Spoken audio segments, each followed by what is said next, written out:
Well, thank you for providing this forum. My name is Kathleen Polici. I've lived in this beautiful county for almost 50 years.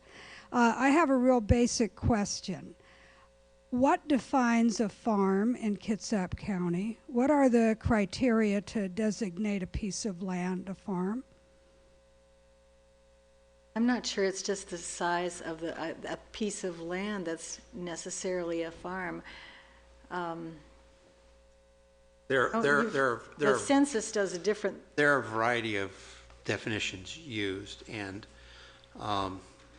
one of them that's really really interesting investment that we all make everywhere in this state, including Kitsap County and farming, is under the current use taxation laws. So you could be a farmer recognized by, and the criteria is, do you make, do you generate income from your farm, and the system that it was, this current use laws were passed in 1971-ish, early 70s. And the idea is you have to demonstrate your ability to generate income. And it's easier if you have more acres. If you have 20 acres or more, it's really easy to get your land designated as a farm for tax purposes. If you have a few acres, you could still achieve that status as well, but it's based on somewhat on where your farm's located. They generally don't do it in cities. But it's based on you're showing that you actually generate income from your operation, and there are thresholds based on the acreage, and I don't have all those figures in my head, but it's so much. I could call on Jerry. How much, Jerry? $200 an acre. $200 an acre. Okay, and you have to do it for a period of time. You just don't do it like one day. 3 years. Yeah, you have to have 3 years of where you've filed a Schedule F. This is a lot of detail, but what the idea is, it's possible. And what happens is when, and this is what the law says, but when you get a tax break as a farmer because you went under current use taxation, that means all your neighbors are paying the difference. And that is an investment in agriculture in this county, and it's a good one. A lot of people don't realize they're paying what a farmer doesn't pay in their property taxes, but that's actually the way the law is set up. And it's really kind of an interesting and unique aspect. But the USDA defines a farm or a farmer as someone who produces basically $1,000 worth of product. And that seems really, really low. But you don't have to have very many beef cattle, or you don't have to have very many hogs to produce $1,000 worth of product. And that's used for census purposes. They want everybody who produces that to report on the census. Then, you know, there's a lot of different ways of looking at it. Some people would say you don't have enough land, you're not farming, you're not a real farmer unless you produce you know, income that represents over half of your, you know, what you need to live on in a year, kind of thing. Like 51% of your money comes from your farming endeavor. I've met countless people who've used that as a definition. So they don't care how many acres you have, but are you really a farmer? It's not so much the land, but are you really a farmer? A lot of people refer to farmers that might not make a lot of money farming as hobbyists. I look at it as that's a bit of an insult. Actually, that's what the IRS designates you if you don't qualify as a farmer under using the Schedule F. I forget what's the phrase they use, Jerry. Oh, you don't have your hearing aids in there. What does IRS call a farmer that's not a farmer? They call them a bit hobbyist. Yeah. Okay. There's nothing wrong with being a farming hobbyist.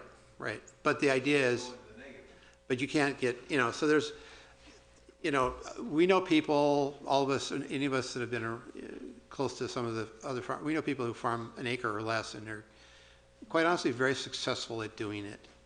Now they do it, the people that do it like that do it very intensely and very extensively, you know. They literally manage by the square foot what they're doing. They plan by the square foot. So So it sounds like a really, really large garden, but the one individual that a lot of us are thinking of when I mentioned it is a real active farmer at the farmers markets. So So if I could, Kathleen, it sounds to me like you've been around long enough to have an opinion, and I would encourage you to tell the Kitsap Department of Community Development, as they're doing their rural policy review, what you think should be defined as a farm. I think that, oh, excuse me, I was going to say, Cheryl, I think that survey's up on their webpage for like so. one more week-ish. So go to the DCD web page, and if you haven't done it already, and find that survey on rural what? Character? Rural?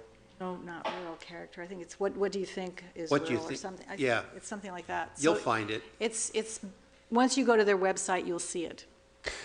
Right. Call Arno if you can't find it. Don't call me if you can't find it. Call Charlotte. We're getting somewhat close to what we promised to finish at, but Kathleen has 4 people kind of in line, 5 people in line, which if everyone's all right with that, we'll go ahead and do those 5 questions. I'll ask to keep it somewhat brief. Alex may have to catch a ferry, and just so we move through this, but let's try to do all those questions. The question I have is, what are the regulations on cisterns for local farms?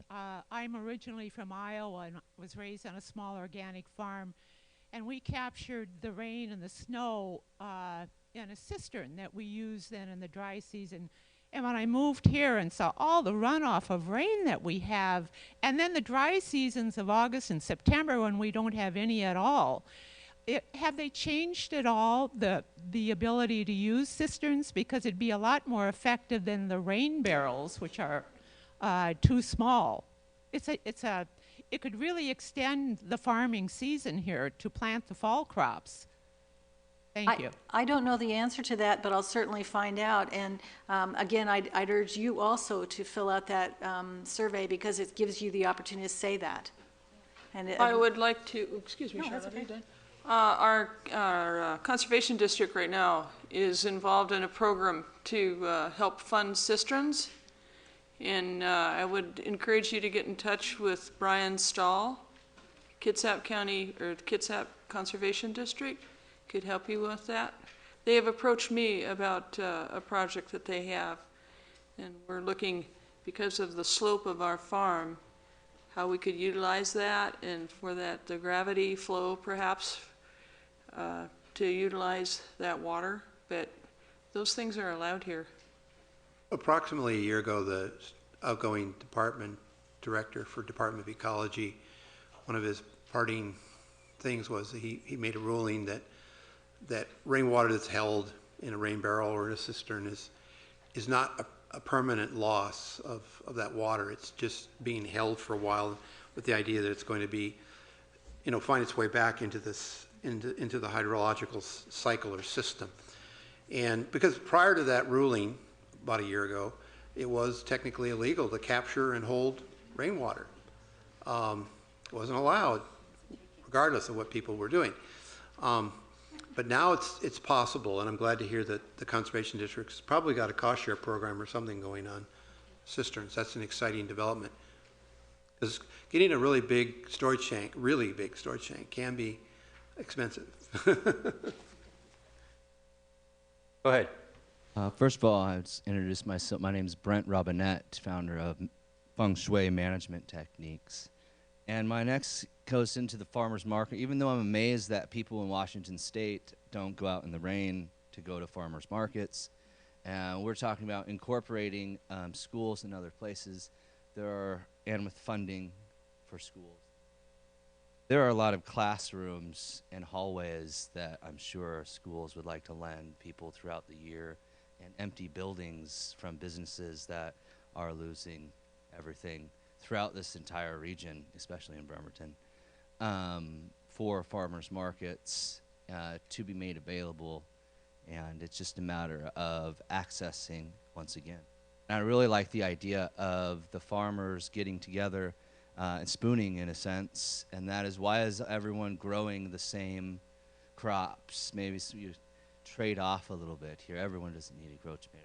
You'll open up your farm to a lot more access to a lot more crops. And, the way we fit together is very important. Thank you.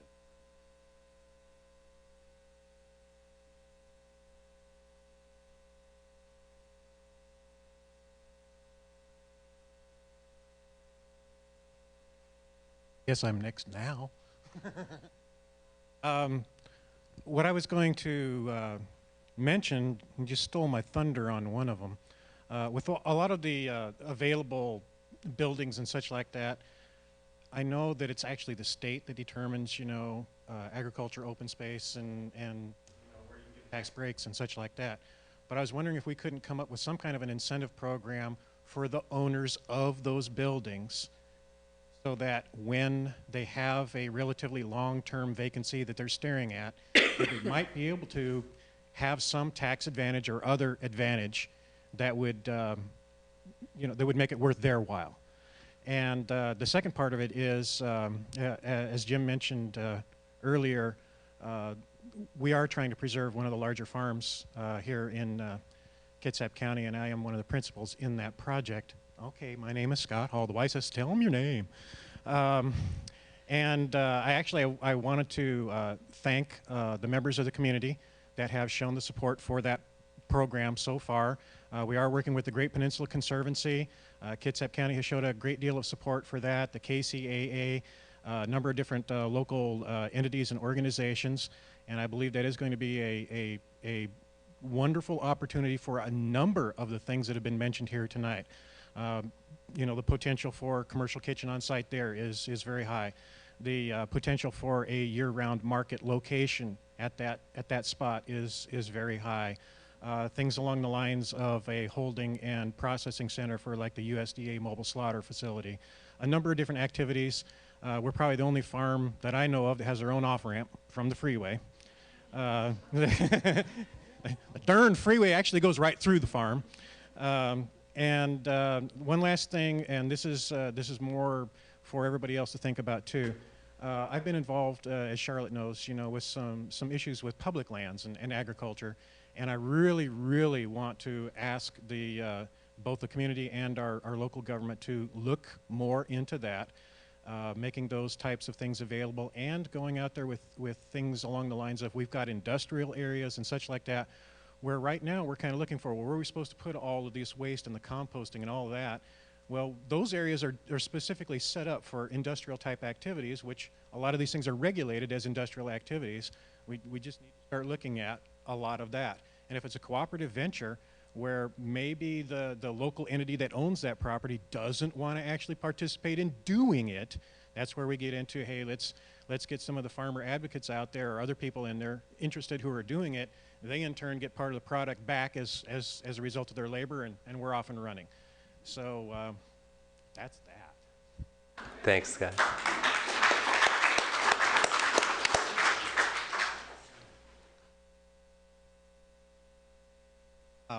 A comment and then a question. Comment would be, it seems to me that a lot of the problems evolve from having a regulatory framework that pigeonholes all land into one size. Water, for example. If you have a 100-acre piece of property, it's contributing probably roughly 100 times the amount of water to the aquifers as a 1-acre piece of property. So why do we have regulations that allow sizes the same amount of water? You don't have a water right now, regardless of land size, you can take 5. Crazy. Question is, if we're in favor of public land being used for projects that benefit the community, why did Kitsap County shut down the FFA program at Howe? I don't think that it was shut down at Howe Farm. There were some difficulties in the legal arrangements between the jurisdiction, between the school district and the county, and it's still available if the students want to use it.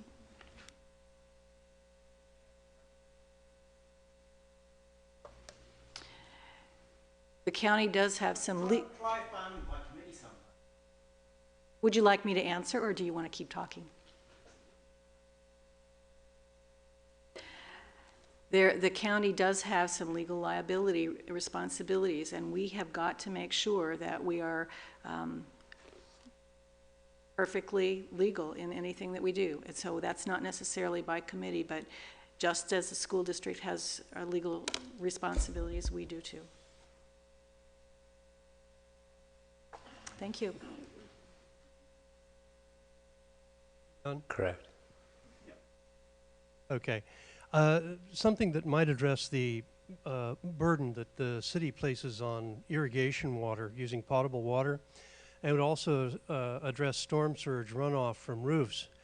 And that would be for the city to encourage rainwater catchment from building roofs. And I'm not talking about the small amount that comes in a 55-gallon drum, but to actually encourage people to save up to 3,000 gallons. That is certainly enough to the 2 months that you might need to water your lawn to take care of that. Or in many cases, in my case, it's going to be more than enough for me to water my garden. It looks like our city council member is out in the hall, so we can't answer the question. Well, one of them's here. Okay, well, we'll take it as a statement. Well, I suppose we'll end there, but I hope everyone enjoyed that. I hope it was worthwhile. I learned a few things. What we're going to do, I mentioned that site, kitsapsun.com/local foods. We'll have these things up there tomorrow morning. There'll also be a story we'll post, and don't hold me till early in the morning, it might be later, where we'll go over some of the questions that were asked tonight, and we'll put links up to some of the things and some of the websites that have been mentioned, and so there's kind of a resource there for people to learn if you've heard something you want to investigate more. We'll say thanks to all you guys once more. I really appreciate everyone showing up. I appreciate everyone out here that's come, the library system again, the Ag Alliance, and the WSU Extension. So that's what we got.